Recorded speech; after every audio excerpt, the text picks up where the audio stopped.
राधे राधे, हरे कृष्णा। कैसे हो आप सभी लोग? आशा करती हूँ आप सभी मंगल में होगे, स्वस्थ होगे, अच्छे होगे। बड़े सारे लोगों के प्रश्न आते हैं मेरे पास कि दीदी भगवान से हमें कुछ मांगना चाहिए या नहीं मांगना चाहिए। दीदी इस पर अच्छी सी डिटेल में वीडियो बनाइए। तो मैं आज इस कथा के जरिए आपका पूरा संशय खत्म कर दूंगी कि भगवान से हमें मांगना चाहिए या नहीं मांगना चाहिए। पहले मैं आपको एक बात क्लियर कर दूं, अपना पर्सनल अनुभव आप लोगों के साथ साझा कर दूं। उसके बाद मैं आपको एग्जाम्पल दूंगी, कथा बताऊंगी, शास्त्र के अनुसार बताऊंगी। उसके बाद आपकी संशय पूरी तरीके से खत्म हो जाएगी। देखिए, कहते हैं कामना रहित जो भक्ति होती है वो मोक्षदायिनी होती है, जिसमें किसी भी प्रकार की कोई कामना नहीं होती। कामना रहित जो भक्ति होती है वो मोक्षदायिनी होती है, वो मोक्ष को प्राप्त कराती है।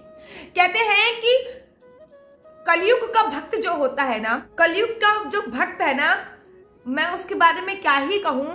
5 रुपए की अगरबत्ती जलाते होगे आप, या फिर 2 रुपए की 5 पैसे की एक अगरबत्ती जलाते हो, और अगरबत्ती जलाते हुए, धूपबत्ती जलाते हुए, कपूर जलाते हुए आप क्या कहते हो? सुख संपत्ति घर आवे, कष्ट मिटे तनिका, ओम जय जगदीश हरि।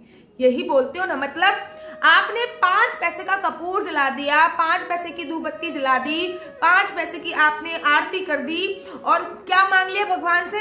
सुख भी चाहिए, मतलब सुख भी आना चाहिए, संपत्ति भी आनी चाहिए, और शरीर का जो कष्ट है वो भी मिटना चाहिए। ऐसे हैं कलयुग के भक्त। आई भी क्या देते हैं? तेरा तुझको अर्पण, तेरा तुझको अर्पण, क्या लागे मेरा, ओम जय जगदीश हरि। मतलब भगवान के नाम पे आप पैसा नहीं खर्च कर सकते, भगवान के नाम पे आप अच्छी सी धूप दीप इत्यादि नहीं लेके आ सकते। भगवान के नाम पे तिजोरी, भगवान से बोलते तिजोरी पे मत देखो, पैसे पे मत देखो, धन दौलत पे मत देखो, लेकिन तेरा है, सब कुछ तेरा है। भगवान के परम भक्त थे, सपने में सो रहे थे, सपने में नारद जी आए और नारद जी से उन्होंने पूछा कि भैया ब्रह्मा विष्णु महेश, इन तीनों भगवानों में से कौन से भगवान ऐसे हैं जो बहुत जल्दी प्रसन्न हो जाते हैं? अब नारद जी ने कहा बहुत जल्दी प्रसन्न तो ब्रह्मा जी हो जाते हैं, क्योंकि ब्रह्मा जी का पूरे विश्व में एक ही मंदिर है। अब ये है कि भाई कहीं कहीं पे मंदिर बना दिया गया वो अलग बात है, लेकिन पूरे विश्व में एक ही मंदिर ब्रह्मा जी का है जो पुष्कर में है। और ये मेरा परम सौभाग्य रहा है कि मेरे को उसका दर्शन लाभ प्राप्त हुए हैं। हाँ, किसी मंदिर में बैठा दिए गए वो अलग बात है, लेकिन उनको श्राप मिला हुआ है, तो पूरे विश्व में उनका केवल और केवल एक ही मंदिर है जो है पुष्कर में। अब उस भक्त ने क्या किया? पुष्कर चला गया। पुष्कर जाने के बाद ब्रह्मा जी की पूजा अर्चना वंदना प्रारंभ कर दी। 1 महीने ब्रह्मा जी की पूजा करी। ओम ब्रह्म नमः, ओम ब्रह्माय नमः, ओम ब्रह्माय नमः, ओम ब्रह्माय नमः। 3 महीने तक लगातार पूजा अर्चना वंदना करी। ब्रह्मा जी प्रसन्न हो गए। ब्रह्मा जी प्रसन्न हो गए, उसके सामने प्रकट हो गए कि मैं आपकी पूजा अर्चना वंदना से बहुत ज्यादा प्रसन्न हूं, मांगो क्या मांगते हो। उस भक्त ने कहा महाराज इस कलयुग में साक्षात प्रभु आपके दर्शन हो गए, इससे ज्यादा मैं और क्या मांगू।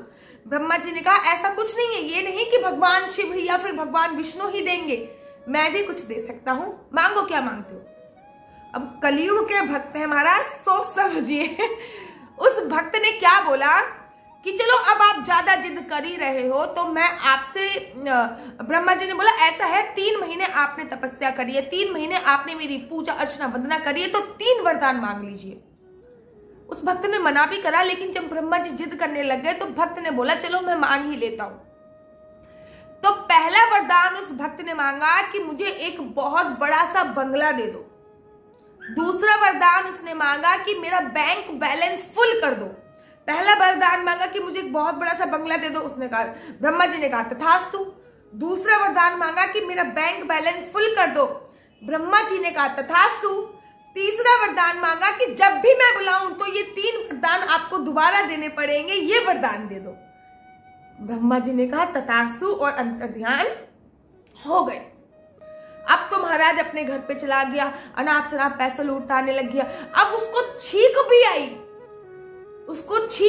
तो उसने ब्रह्मा जी को बुला लिया। ब्रह्मा जी कहाँ हो आप, आइए मेरे वरदान मुझे दीजिए। ब्रह्मा जी आ गए, साथ में एहसान हो जताता कि आपने मेरे को आपने मेरे को वरदान देकर कोई एहसान नहीं करा है। मैंने 3 महीने तपस्या तो करी है।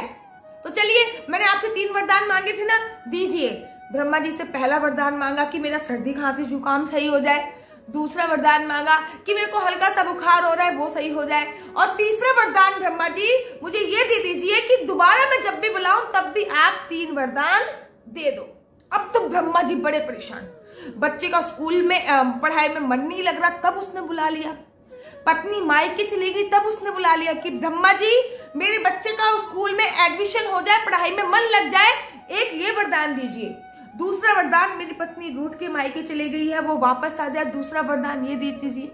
और ब्रह्मा जी तीसरा वरदान वही दीजिए कि जब भी मैं आपको बुलाऊं आपको आना पड़े। अब ब्रह्मा जी बहुत परेशान होकर ब्रह्मा जी विष्णु भगवान के पास अपनी सारी बातें विष्णु भगवान को बताई। तो विष्णु भगवान ने बताया, बोला कि अरे ब्रह्मा जी, ये कलयुग के लोगों को वरदान देने से पहले जरा सोच लिया करो, ये 1.25 रुपया चढ़ा के 1.25 करोड़ की कामना करते हैं।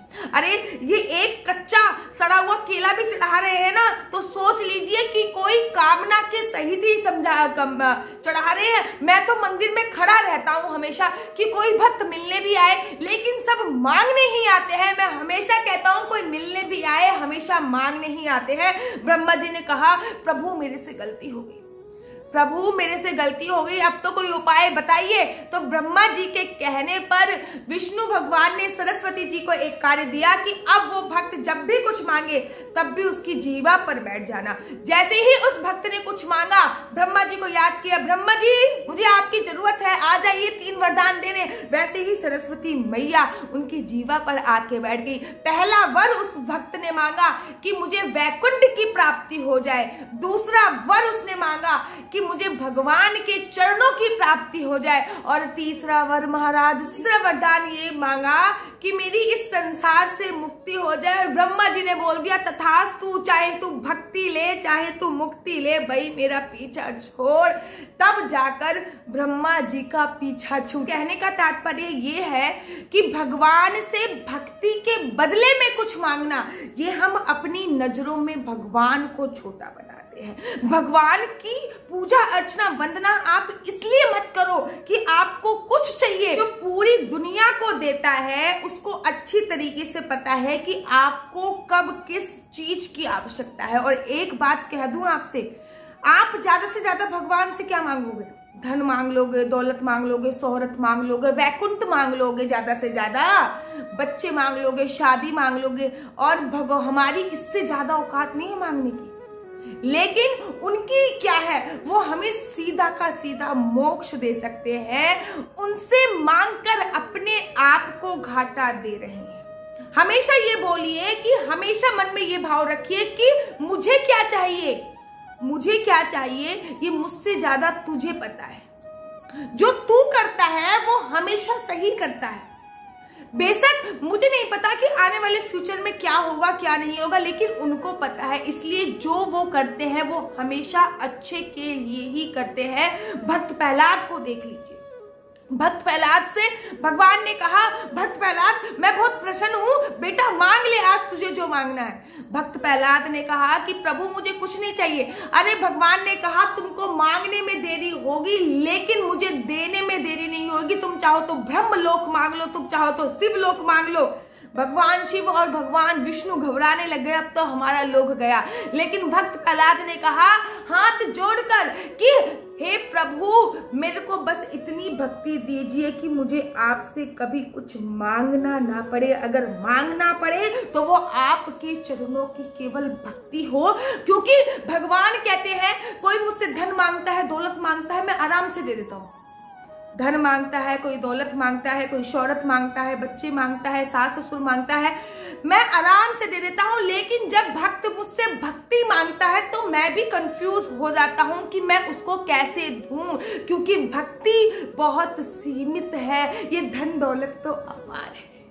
तो शायद आज की वीडियो के माध्यम से आप लोगों को पता चल गया होगा कि भगवान से कुछ मांगना चाहिए या नहीं मांगना चाहिए। कैसी लगती है आपको मेरी वीडियो? अगर आपको मेरी वीडियो अच्छी लगती है तो आप अपना YouTube चैनल हरी बोल को लाइक शेयर सब्सक्राइब करना बिल्कुल भी मत भूलिए। तब तक के लिए मुझे दीजिए इजाजत। राधे राधे, हरे कृष्णा, हरि बोल।